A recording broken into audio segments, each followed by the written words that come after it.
All right, guys, I'm back at it. We're gonna finish this thing on up today. Uh, and I was talking earlier, and I was talking about the your part one. We was talking about the construction business and the type of the type of the residential construction companies that you have. We talked about custom home builders, which is your one or two. You may build maybe three houses a year, maybe four, and you can still make money. That's kind of like your guy in the truck.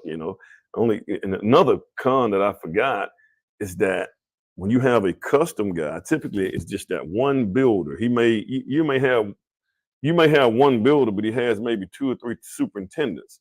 The problem that you're going to get on that one, especially if it's the builder in the truck, is that he don't have the staff that sometimes you can have a bigger staff custom builder, but he don't have the staff to specialize in specific things that you need in order to be successful, real successful in a construction company, like um, estimator. To be real good to have your own estimator on site because you lose a lot of money.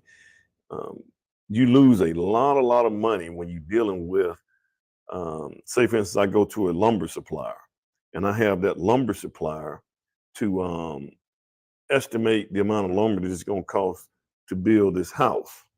Okay. So when I give him those plans, he estimate the amount of lumber. Now, the problem you're going to have is it's not to that lumber suppliers. th- There is nothing to make him get those numbers exactly right. I mean, there's no incentive to make sure he has just enough lumber on there to get this thing right because it's always his incentive to sell you more lumber because the more lumber he sells, the more commission he gets. And so, as a custom guy, you can't go hire those guys and have them on your staff. You know, Also, you can't, decorators is another thing. That's a big one too, because, typically, if I hire a decorator, kind of like an outside decorator, that decorator goes in and they're gonna they're going to go to your lighting company. They're going to go to your plumbing supplier, and all the little things that you get your decorating from, or some of your products from, your finishing products from. And what they're going to do is they have every incentive to make sure that your budgets are blown. So if I got a $5,000 budget for my light fixtures or your fixtures or whatever you have, your plumbing fixtures, if I got a $5,000 budget for that, um, it's to their advantage because if they're getting 10% of that, which means they're getting $500, uh, from that, if it's lights from the light fixture place, they get $500 from the lighting place.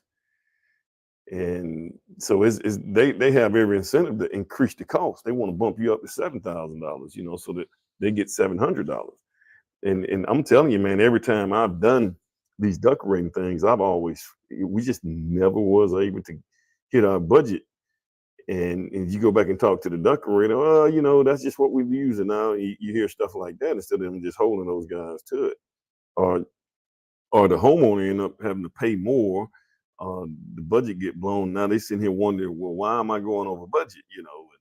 And couldn't we come up with something better? So that becomes a whole nother subject, um, for discussion as well. So these are the things that you can't hire those with. You can't have those people on your staff if you are a custom guy. It's very hard to just secure those guys and just have them working for you, unless you just, sometimes I've seen guys even here in Birmingham. They're pretty big custom builders, and they do a whole lot. The profit margins they're making on their houses, they're getting so much they can actually go out there and hire these people on their staff. But in most cases, your custom guy is not going to do that, so he's going to hire outside. You know, if he's not doing estimate, he's going to hire those guys, and he's going to try to do that. But he's going to try to do a lot of the stuff himself, which becomes a problem because they're wearing so many different hats in this company. He can't perfect any particular thing, which is why you want to kind of grow your company to be, like I said, semi-custom is probably the way to go. But then we talked about production builders. Those guys usually have a big staff. And, one of the downfalls on those guys is that, you create this big machine that's sitting here operating. You got to feed that machine. And if anything, it's very fragile. Turns and ebbs and flows in the economy can really hurt those companies if they're not producing. And not only that, you left with the stress of making sure that you sell a certain amount of houses each month in order to pay your overhead for your company. Semi-production is probably is a good medium between the two. I think that's where I want to be. So like a semi-production, and that's kind of a hybrid setup to where you kind of you may have somebody go out and develop the land, but you control those houses in that subdivision. You can, to a degree of, you let them pick out some of the things, but they don't pick out everything. And what I realized too is a lot of, sometimes when you're dealing with homeowners and stuff, a lot of them don't really know what they want. So what a lot of them sometimes, in most cases, they really lean on those decorators that you hire for them, which becomes a problem. Uh, because if that decorator is, they just keep picking stuff way up here and convincing them that this is just the way things are, you're gonna blow budgets. And when you get down to the end of that project, now you fighting things that need you fighting things that you're looking at needs versus wants now. So stuff that they want is over here, stuff that they need is over here, and them things get to clashing. And so now you got to explain those things to the homeowner and say, hey, you can't have that. This is where you're at. But those were the types of construction businesses. Now let's get into something a little bit more more in debt, and that's going to be your contracts, guys. So typically on everybody's going to have a contract, you know, and so whether you're a custom guy, production guy, semi-custom guy, you better have a contract, and that contract, guys, need to be specifically for your company and for you and how you handle your business. Um, I suggest I suggest everyone to go now. Like I said, I keep telling everybody, join your local home builders association. Go ahead and join that home builders association. See this thing right here? It's not going over here. I don't see it on my side of my screen. I'm sorry, guys. Let me do something right here. It's my screen, my little screen is starting to act weird. And I always do this. There we go. All right, now it's better now. I be doing something wrong here. I got to figure out what I'm doing wrong. But I suggest you guys to join a local home builders association. You have a national association of home builders, but I suggest everybody to go to a local home builders association. So whatever county you in or whatever city you in, find the home builders association that's in that area. And I suggest I suggest you become a member.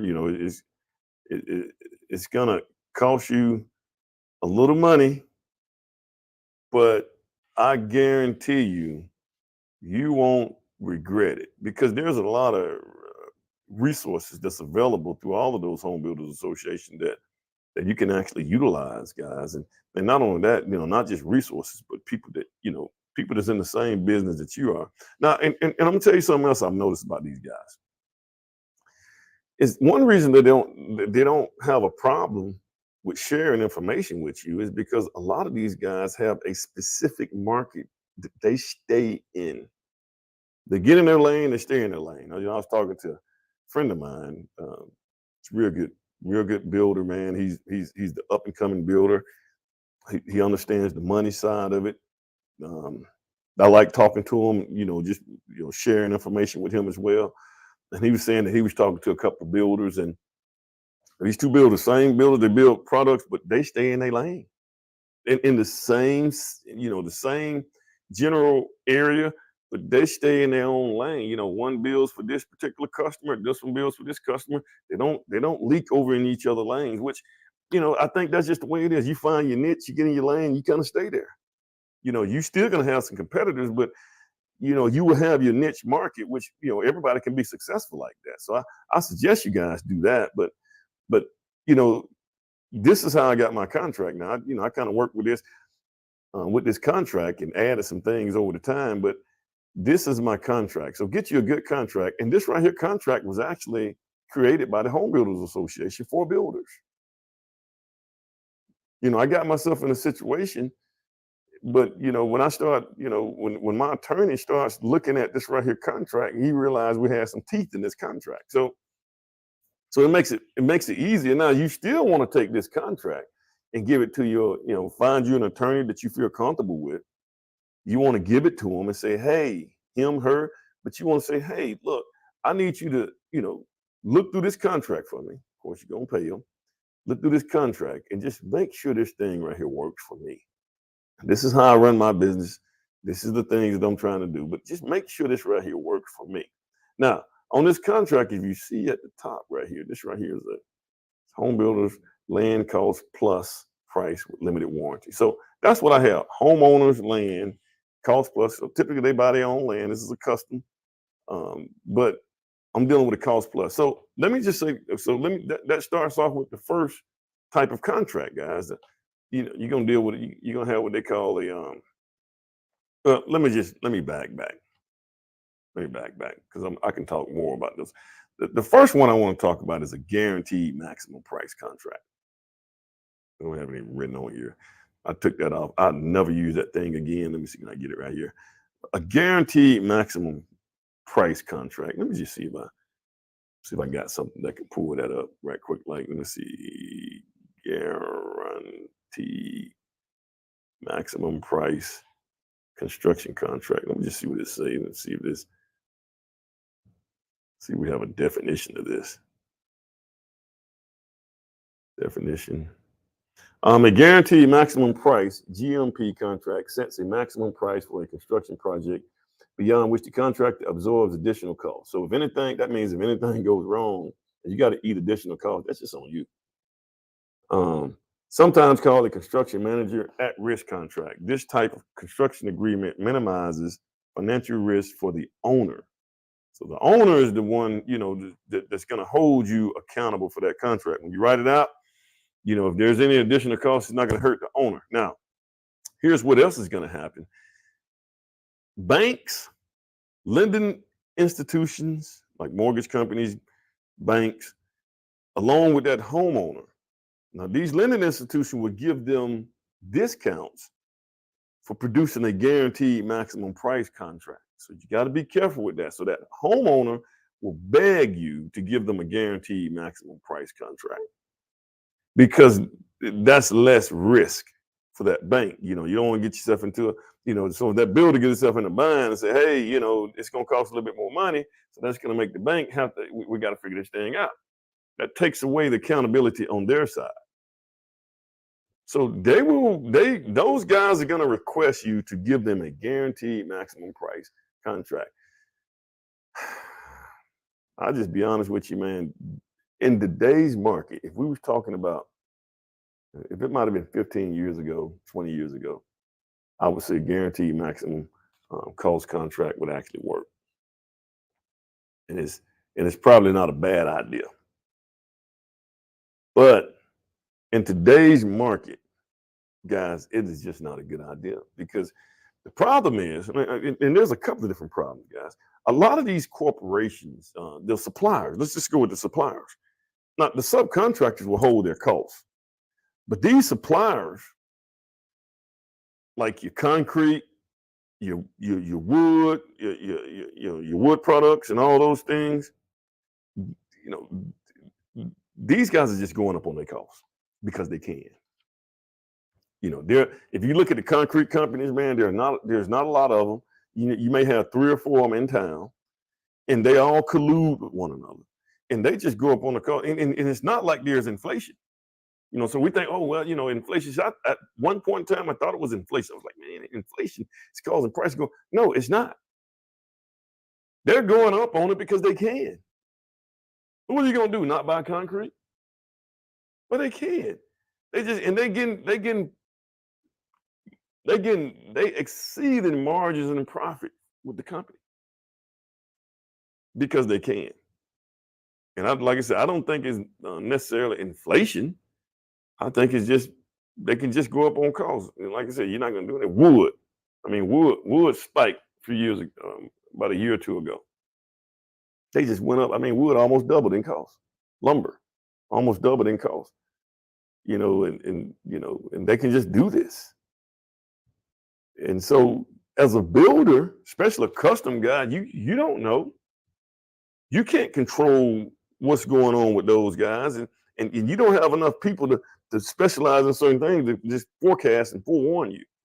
Now, if you are a production guy, you may be able to buy futures in that product. Like if it's lumber, you can buy futures in lumber and kind of hold it. Or if you got a big supply, you got a big yard that you can rent out, and you can just buy all the lumber that you need and stick it on that yard and just hold it. If you're a big guy, you can do that. If you're a big production builder, you can, it may be to your benefit to do that. Just go ahead and buy all the packages, the lumber packages, and just sit them on a yard somewhere and cover them up.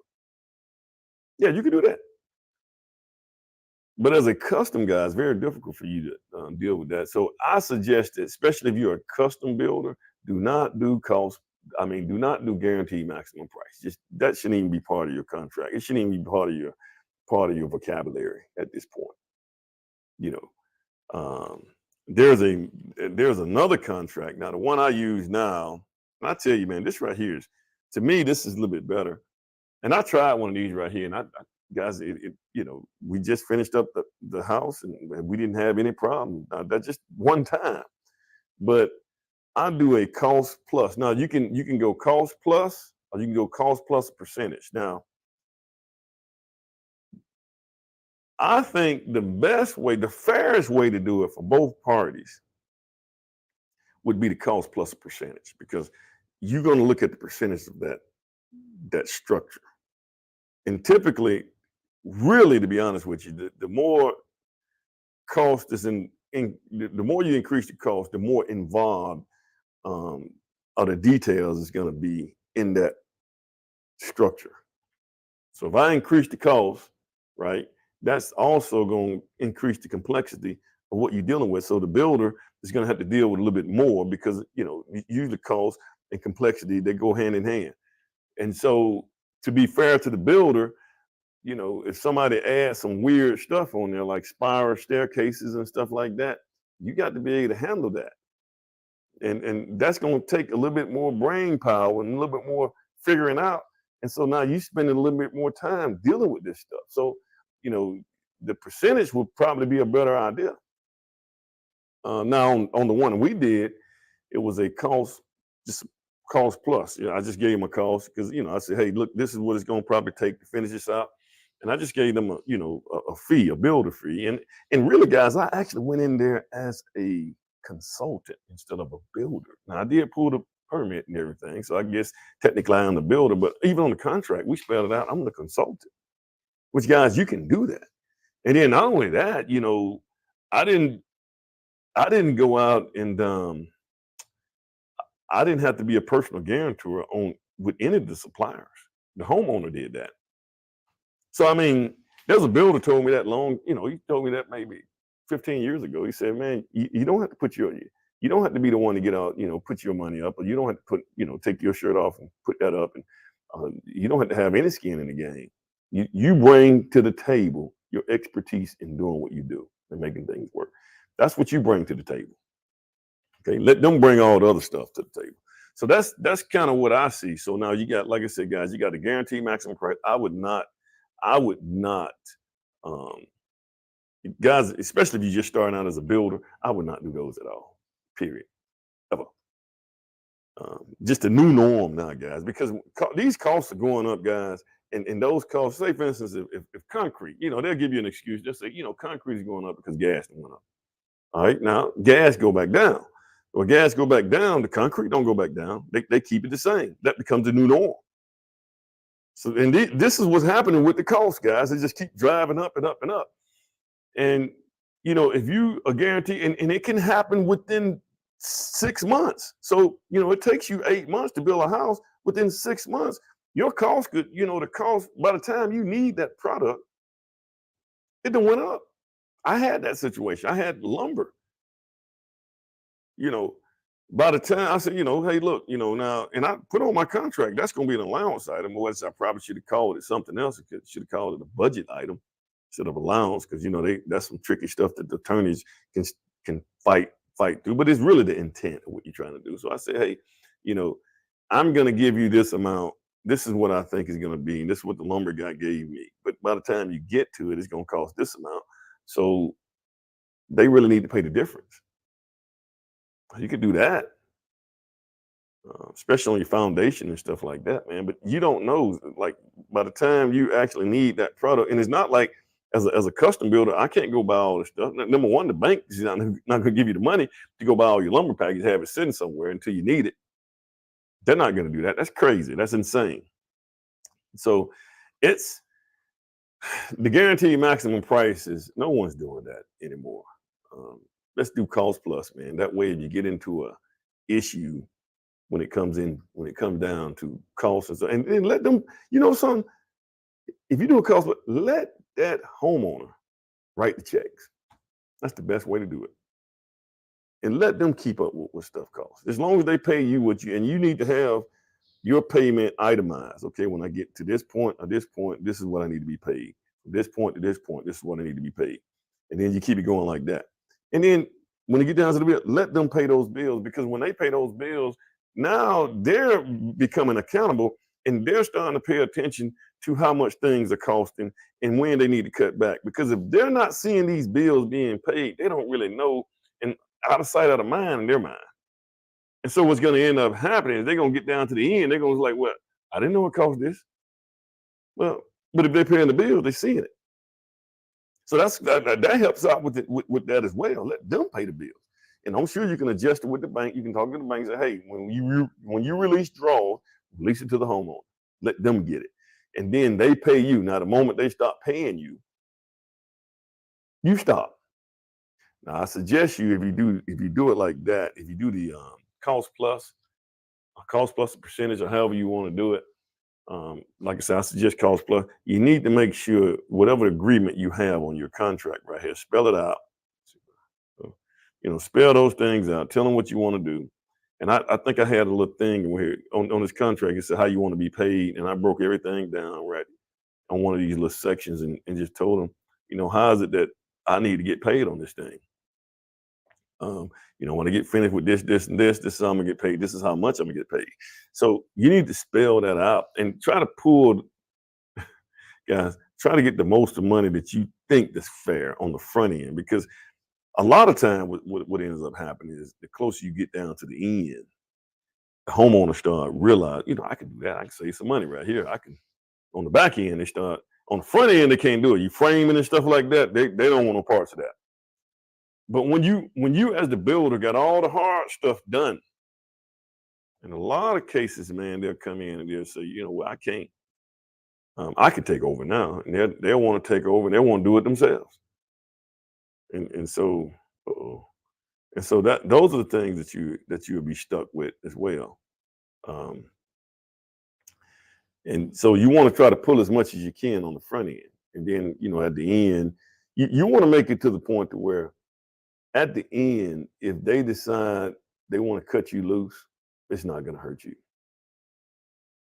It's just not, they cut you loose in your time and stuff like that. It's not going to really affect you. I mean, yeah, you want to finish it up. But then again, you're also looking at warranty stuff too. So if they cut you loose, I mean, that might be a benefit to you. You got most of your money. Heck, if they owe you another, let's say, just say $2,000, but they say we want to cut you loose for $2,000. Well, they just giving up their warranty. Make sure you write it in your contract. They're just giving up their warranty, their 1-year warranty too.